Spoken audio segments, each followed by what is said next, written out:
Vexon never remembered her mother as weak. In every fragment of memory, she stood controlled and alert, not warm in the way other mothers were, but steady, precise. The kind of woman who always knew where every exit was, who scanned a room before stepping fully into it. As a child, Vexon thought it was just the way she was. She didn't realise it was training. They lived high above the city in a sleek glass high-rise, the kind where the skyline stretched endlessly and the world below looked small and distant. Their apartment was immaculate, almost too perfect, as if nothing was allowed to exist out of place. There were security systems Vexon didn't understand, cameras her mother never mentioned, and certain rooms she was told never to enter. There were rules. Never open the door unless told. Never speak to strangers about where you lived. Never ask about the past, and never touch the crystal ball. It rested on a polished metal stand in her mother's private room, usually covered with a dark cloth. On the rare occasion it was uncovered, it seemed wrong somehow, not broken, not strange in any obvious way, just deeper than it should be, like looking into it might pull something out of you, rather than show you something. Vexon had asked about it once. Her mother's response had been immediate and cold. "It is not yours to understand. Not yet." Those words stayed with her. Not yet. The night everything fell apart, the city lights flickered, not completely, just enough to make the world outside feel unstable. Vexon woke to voices echoing through the apartment, low, controlled, dangerous. There were people inside. Her mother stood in the centre of the room, between them and the hallway that led to the crystal. She wasn't shouting, she wasn't afraid, but there was something in the air that Vexon had never felt before. Pressure. Without turning, her mother spoke. "Run." Just one word. Vexon hesitated only a second, but in that second she heard it, a crack in her mother's control, the smallest sign of fear. So she ran. She didn't remember how long she stayed hidden, minutes, hours. It felt like both. When she finally returned, the apartment was silent. The kind of silence that doesn't fade, that settles into the walls. Her mother was gone. No struggle, no answers, just absence. And the crystal ball sat uncovered, waiting. Something inside it was aware of her, but when she looked into it, there was nothing, only her reflection staring back, small and shaken. Years passed, and nothing changed. She grew up with the silence, carrying questions that hardened into something sharper. She learned to read people, to anticipate danger, to fight when needed, and to disappear when necessary. The child who once waited for answers became someone who would take them. Because deep down, she knew her mother had not simply been taken at random. She had been protecting something. The truth, when it finally began to surface, came in fragments, old names, hidden records, whispers buried in places that no one thought to look, a pattern that led back to something long thought erased. The first family, a royal dynasty forced into hiding, their bloodline scattered, their existence reduced to myth by those who hunted them. But myths don't need protecting. Legacies do. Episode 1. I push out my palm, twist my wrist, clench my fingers into a fist, and draw it back into my body. I relax my hand and let it fall to my side. I then let out a cleansing breath that ends my morning Tai Chi routine. And on cue, the doorbell rings. I walk over, unhurried, and look through the peephole. I don't need to. I know who it is. There is Senso, with my morning coffee, bouncing from foot to foot, a ball of nervous energy as usual. I roll my eyes and smile at the same time. I wait for a beat longer. He is balancing 2 takeaway coffees in one hand and a bag of pastries in the other. I watch him lean in to use his nose to press the buzzer again. And as he does so, I drag the door open swiftly. Predictably, he falls in, unfortunately tripping over my foot that happens to be in the way.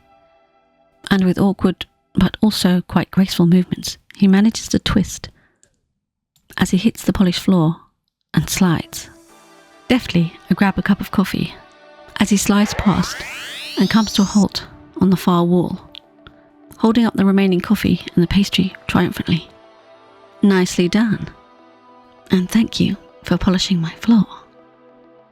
I direct my attention to the coffee in my hand and the receipt that is taped to it. That reads, a no foam, 5-shot, hazelnut and soy milk latte. I wrinkle my nose and click my fingers. Really, Senso? 5 shots? He blushes and scrambles to his feet, holding out my black coffee. We exchange cups and looks, his of awkward and jittery shyness, and mine of resigned and irritated acceptance. And I am just about to put the coffee to my lips when a breeze tickles the hair on my cheek, and whilst simultaneously knowing that I close the door, I twist and hurl my coffee hard at the figure standing in the open doorway. In moments I register it's the mailman, who now stands flabbergasted and dripping wet in hot coffee, an envelope held outstretched in his hand. Well, that was silly of you, wasn't it? And no, I was talking directly to the mailman, not myself. I walked up to him and plucked the letter from his fingers. Thank you. Then gently pushed him back over the threshold and closed the door. I then turned to Senso. Well? He stood, scratching his head. Well, Senso, it looks like I need more coffee. And with that, I took the bag of pastries, leaving Senso, and not for the first time, slack-jawed. My dear Senso is adorable, exasperating, and entertaining in equal measure. That's why I keep him around. Plus, the poor puppy adores me, and I'm afraid I'd break his heart if I told him to go. He hurried out, remembering to close the door behind him. I peeked into the bag of pastries, but decided no. I padded upstairs and left the letter on the bed, then peeled off my vest and yoga pants and stepped into the cold shower. And although the coffee debacle had changed my routine, I wouldn't slip on anything else. I checked my watch, waterproof of course, and stepped out of the shower exactly 5 minutes later. Walking by Senso, who stood in the doorway, I dropped my towel at his feet and took the coffee from his proffered hand. And no, I wasn't afraid he would look at me. He knew the consequences for that. Oh, Senso, before you leave, please remember not to use fabric softener. Senso laughed nervously and picked up the towel. He left with it, but shortly returned with the newspapers, by which time I slipped into my kimono and was sitting in a lush armchair, purveying the streets below. Make yourself comfortable, Senso, and do drink your coffee. I flicked through the papers as Senso sunk gratefully into the armchair opposite. What's in the news today? Let's see. A small breeze lifted the curtain, revealing a small triangle that encompassed the alley beyond. There, of course, as clockwork, stood Brick. Well, that's what they call him. I was pretty sure he belonged to the Kazuko, and therefore was no threat. His orders to watch, to follow, to report back. And, of course, like always, I would pretend he's not there, whilst simultaneously giving him the slip in as many ways as I could, just for fun. A girl has to have some entertainment, and I did relish the challenge. But there was no way I would let him interrupt my secret mission, even though he had made it more difficult. His very presence could alert others to who I am and what my cause is. Senso was watching me over his coffee, his eyes intent as he mooned over me. Acting nonchalant, I crossed my legs slowly, and Senso whimpered and swallowed as the fabric slipped from my thigh. I shook out the newspaper and covered my face, hiding a smirk. Well, do you see anything interesting? In the newspaper. What did you think I meant? I looked over the rim of my newspaper and watched as Senso squirmed and blushed. I checked my watch once more, and within 10 minutes I was on the sidewalk.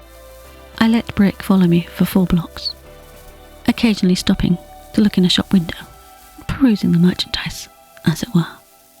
Why they sent him, I'll never know. He was about as stealthy as a bulldozer, tall, dark, and very handsome. Broad-shouldered, a nice square jaw. Not that I'd studied him, of course. Mostly, I'd only seen him from a distance, and in the reflection of windows. Now once, we did bump into each other. Of course, I did this on purpose. I was walking down the street at a quick clip, and he was fast on my heels. So I turned directions and went straight back into him. He wasn't expecting it and nearly fell over. Of course, he was flustered and apologetic. He smiled up at me, and I reached out and pulled him up, helping him off the pavement with one hand, while the other one was planting a tracker on his collar. I knew he'd find it eventually, but it still was fun. But as I scowled at him, I did get a good look into those deep blue eyes, and I enjoyed the feeling of my small hand in his large and firm and very warm palm. I brushed him off and we said our goodbyes, but instead of me turning to walk away, I just stood there and waited for him to leave. Genius, I thought. Eventually, he had to. He turned on his heel and walked away around the corner. And when I was confident he'd gone, I hailed a taxi and excitedly went home. Wanted to track my dear friend Brick. Let's see how he liked it. I opened my laptop and looked. There it was, at a restaurant, about 7 blocks over. And that's where it stayed. Still there to this day, I think. Talking of the present day, I pulled the envelope from my pocket and opened it, and pretended to read the now blank piece of paper. I screwed it up and held it towards the nearest storm drain, knowing that dear Brick would be conflicted. Go for the letter, or follow me? Sadly, he went for the letter, just as the road sweeper passed by, drenching him in dirty water. Better luck next time, I murmured as I disappeared around the corner. If you like this series and would like to hear more about Vexon and her exploits, make sure to like, comment and subscribe, or this series could just end up on Patreon. I'm talking of my wonderful Patreon. Here they are.